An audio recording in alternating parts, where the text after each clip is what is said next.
Moi, je me dis, vu le nombre de gens qui se sont fait vacciner, même si on doit tous crever, moi, je préfère me faire vacciner parce que pour rester sur Terre avec les pauvres connards qui ne se sont pas fait vacciner, je préfère passer de l'autre côté. 3 ans après, il s'est excusé pour ses propos qu'il avait tenus. Un homme l'a croisé, lui a demandé s'il maintenait ses propos. Il a ensuite publié la vidéo, regardez. Moi j'étais contre le vaccin pour moi et pour mes enfants, d'ailleurs j'ai pas voulu. Mais je voulais pas, je suis pas non plus un scientifique, dire que le vaccin c'est bien. Mais je pensais, et j'ai eu raison, que pour les personnes fragiles peut-être, mais pas pour les autres. Alors mon fils a un Covid long d'ailleurs. C'est pas ça à cause du vaccin de la maladie, bon pas vrai. Ma femme, ma mère voulait se faire vacciner, si elle, entre guillemets, je vais pas dire que elle meurt du vaccin, je préfère aller en mourir avec elle plutôt que de me retrouver tout seul avec les connards qui auraient eu raison de pas se faire vacciner. Et c'est au Catherine Deneuve, pour ceux qui continuent à penser que je suis un con, qui le pensent, et pour ceux qui m'aiment bien, sachez que voilà, c'est un mépris et peut-être de la part de Twix, un bidouillage. Bon bah Didier Bourdon qui revient sur ses propos 3 ans après, hein. C'est marrant parce que quand les artistes donnent leur avis, bon alors bien sûr ils suivent la doxa dominante, hein, ils n'y connaissent rien, au moins là il a l'honnêteté de le dire après qu'il est pas scientifique, et c'est marrant parce que quand il est du côté du gouvernement, alors oui on est les anti-vax, on est connards, mais par contre il affirme lui-même qu'il était contre le vaccin, qu'il a pas voulu se faire vacciner ni lui ni ses enfants, et après en fait il sort exactement l'argumentaire des anti-vax, à savoir oui le vaccin pour les personnes à risque, les personnes âgées, etc. et non pour le reste. Donc en fait c'est marrant de voir comment ils changent leur veste en fonction du courant de la société. Et puis après il le sort d'une manière un peu humoristique pour faire genre oui je suis un comique, tout est sur le ton de l'humour, mais en fait le mec s'il s'excuse et qu'il revient sur ses propos, c'est bien qu'en fait il sait qu'il a dit de la merde il y a 3 ans. Donc voilà, c'est juste pathétique. Parce que la vérité, c'est qu'il y a plein de gens qui l'ont pris premier degré, il a subi une vague de haine terrible, et autant je peux comprendre qu'il y a 3 ou 4 ans c'était extrêmement vexant, aujourd'hui c'est bon, faut passer à autre chose. Oui, mais j'adore aussi Didier Bourdon. Il faut reconnaître quand même qu'il y a 4 ans, il traitait de connards ceux qui voulaient pas se faire vacciner, et il avoue 4 ans après que lui ne s'est pas fait vacciner. Oui, c'est vrai que c'est ça qui dit là. Ça crée quand même un petit malaise quand même. Tu peux pas traiter les gens de connards, Mais je l'ai pas fait. Ah non, il est vacciné, il y a temps, C'est un acteur, moi j'étais plus choqué par le président qui disait qu'il emmerdait les non vaccinés, ça reste un comédien, c'est un acteur, il est dans le divertissement, il a pas de regard sur ce qu'il fait ou pas. Et le fait, parce que pourquoi il s'explique déjà, parce qu'il est sympa, mais parce que ça a peut-être des enjeux sur sa carrière et sur son public, parce qu'il y a une partie des gens qui sont revanchards et qui en veulent aux gens qui se sont fait vacciner encore 4 ans après. En fait, son ironie n'avait pas été comprise. Et là, il a l'occasion. Il n'avait pas voulu formaliser d'excuses, etc. Mais là, il a l'occasion. Dans cette histoire de Covid avec les masques, je pense que le ton, l'humeur n'était pas l'ironie. C'était pas le moment de faire de l'ironie. Je pense qu'il est sérieux quand il le dit. Pas tous les artistes qui ont dit ça, c'était de l'ironie.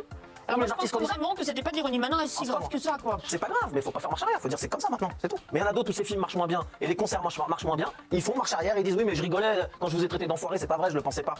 Bon là il y a plusieurs choses. Alors déjà, Guillaume Janton et Verdès qui disent oui c'est de l'ironie, c'est un artiste, c'était du second degré. Absolument pas, c'était complètement du premier degré quand il a dit ça. Faut arrêter des conneries. Et puis il s'excuserait pas 3 ans après sur les propos qu'il a tenus si c'était de l'humour. Après ce petit discours qu'ils ont là de dire oui non mais faut passer, s'il y a 3 ans c'est bon, faut passer à autre chose. Ça c'est le truc le plus immonde que j'ai entendu à propos de cette situation. Ça veut dire quoi? C'est-à-dire qu'en fait, le gouvernement, une institution, peu importe, peut faire des choses atroces et dégueulasses à un instant T, mais s'il se passe suffisamment de temps, on laisse passer. On efface l'ardoise, comme si de rien n'était. Là, c'est la porte ouverte à toutes les atrocités. On peut faire ce qu'on veut, de trucs horribles, mais on ne sera jamais jugé parce que c'était il y a 3 ans. Vraiment, c'est un discours dégueulasse. Je suis désolé, toutes les conséquences qu'il y a eu avec le Covid, que ce soit en matière sanitaire, psychologique, ou alors économique, s'il y a bien un truc à faire, c'est ne pas laisser passer justement. Parce qu'en fait, si on laisse passer ça, ça veut dire qu'on laissera passer d'autres choses dans le futur. C'est vraiment mais scandaleux. Et puis de dire que c'est des artistes, c'est pas trop grave, c'est plus grave quand c'est le président qui parle. Alors bien sûr, quand c'est le président qui parle, je suis d'accord, c'est plus grave.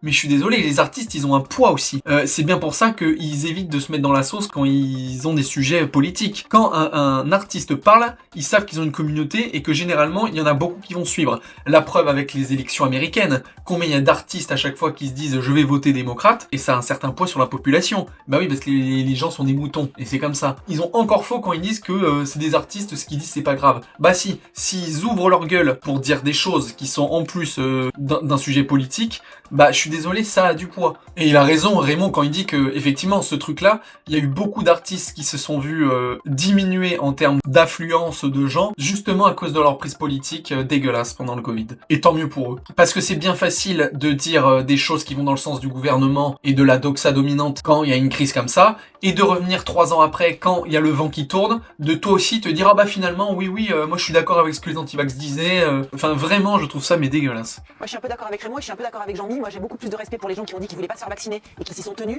plutôt que ceux qui ont dit qu'ils se sont vaccinés, qui après 3 ans après disent moi je me suis pas fait vacciner. Ça je trouve que c'est plus du mensonge et de la manipulation. Je suis complètement d'accord avec Géraldine Maillet, pour une fois en plus c'est le sujet du vaccin. Il y a beaucoup plus d'admiration à voir quelqu'un qui était à contre-courant de la doxa pour dire qu'il voulait pas se faire vacciner, et du coup qui maintient son discours aujourd'hui, plutôt que les girouettes. parce que vous n'allez pas aimer les opinions ou les actions de quelqu'un, vous allez pour ce seul motif insulter, haïr, boycotter, interdire. Tu m'as un truc qu'on va te mettre dans le sang avec c'est les décisions des gens qui partent sur Internet. D'accord, mais ça reste... Alors là, j'ai juste mis un court extrait parce qu'il fait tout un dialogue guénolé sur justement le fait que oh là là, la société de maintenant, elle est ultra violente. Dès qu'on est contre la vie de quelqu'un, on le déteste, on le boycotte, on l'insulte et tout.